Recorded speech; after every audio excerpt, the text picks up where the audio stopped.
മീനച്ചിൽ പഞ്ചായത്തിലെ കൊച്ചുകൊട്ടാരം കുടിവെള്ള പദ്ധതിയുടെ നിർമ്മാണോദ്ഘാടനം മാണി സി കാപ്പൻ MLA നിർവഹിച്ചു. MLAയുടെ പ്രത്യേക വികസന ഫണ്ടിൽ നിന്നും അനുവദിച്ച 12 ലക്ഷം രൂപ വിനിയോഗിച്ചാണ് നിർമ്മാണം. കൊട്ടാരം കുടിവെള്ള പദ്ധതി ആരംഭിക്കുന്നതിൽ അതിയായ സന്തോഷമുണ്ട്. ഇവിടെ കുടിവെള്ളത്തിന് പ്രോബ്ലം ഉണ്ടെന്ന് പറഞ്ഞിട്ട് വന്നപ്പോൾ അതിനാവശ്യമായ ഫണ്ട് കൊടുക്കാമെന്ന് പറഞ്ഞു. അതിന്ന് യാഥാർത്ഥ്യമാകാൻ പോകുന്നതിൽ തീർച്ചയായും നിങ്ങളെപ്പോലെ തന്നെ എനിക്കും സന്തോഷമുണ്ട്. ഇതിൻ്റെ പ്രവർത്തനങ്ങൾ എത്രയും പെട്ടെന്ന് നടക്കട്ടെ എന്ന്, ഈ നാട്ടിലുള്ളവർക്ക് കുടിവെള്ളം എത്തിക്കാനുള്ള സാഹചര്യം ഉണ്ടാവട്ടെ എന്ന് 8 വീട്ടുകാർ കൂടി കൊടുക്കണം എന്ന് അവരോട് പറഞ്ഞിട്ടുണ്ട്.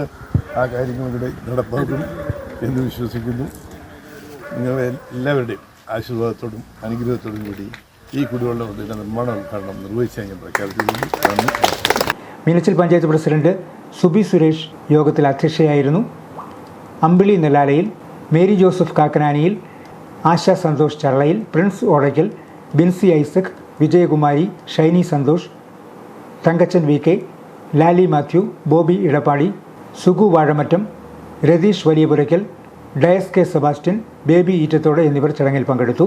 കുടിവെള്ള പദ്ധതി ഉപഭോക്താക്കളും നാട്ടുകാരും യോഗത്തിൽ പങ്കെടുത്തു.